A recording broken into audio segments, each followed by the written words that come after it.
Dalam sepekan terakhir terjadi beberapa kejadian di Keraton Kasunanan, Surakarta, Hadiningrat, Jawa Tengah.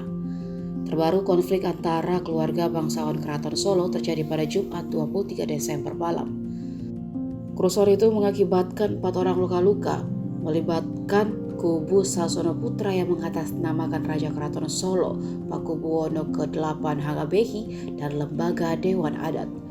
Bila dirunut lebih jauh, konflik di Keraton Solo berawal setelah meninggalnya Pakubuwono ke-7 pada 12 Juni 2004 atau sekitar 18 tahun yang lalu. Saat itu Pakubuwono ke-7 tidak memiliki permaisuri dan mengangkat putra mahkota, sehingga terjadi perebutan tahta di antara anak keturunan Pakubuwono ke-7. Dua kubu saling klaim sebagai pewaris tahta dan mendeklarasikan diri sebagai Raja Keraton Solo. Kubu tersebut adalah Hangabehi, putra tertua dari selir ketiga Pakubuwono VII, mendeklarasikan diri sebagai raja pada 31 Agustus 2004. Sementara putra Pakubuwono VII dari selir yang berbeda, Tejo Wulan, kemudian mendeklarasikan diri sebagai raja pada 9 November 2004. Pada 2012, Wali Kota Solo saat itu Joko Widodo dan anggota DPR Muriati Sudibyo mendamaikan dua kubu anak raja tersebut di Jakarta.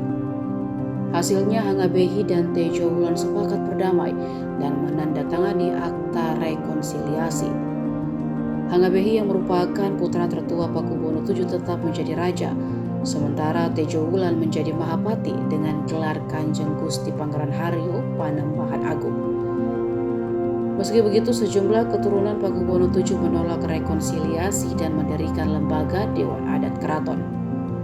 Lembaga itu memberhentikan sang raja karena Hangabehi beberapa kali melakukan pelanggaran. Lembaga Dewan Adat juga melarang raja dan pendukungnya memasuki keraton. Sejumlah pintu masuk raja menuju gedung utama Keraton Solo dikunci dan ditutup dengan pagar pembatas.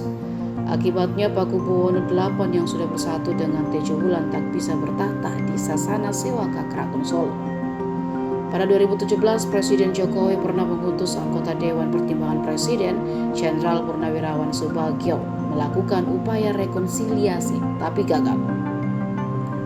Pada Februari 2021, kisruh Keraton Solo kembali terjadi setelah 5 orang, diantaranya anak keturunan Pakubuwono VII, terkurung di istana. Hingga pada Jumat 23 Desember 2022 malam kemarin kembali terjadi kisruh yang membuat 4 orang dilarikan ke rumah sakit akibat luka-luka.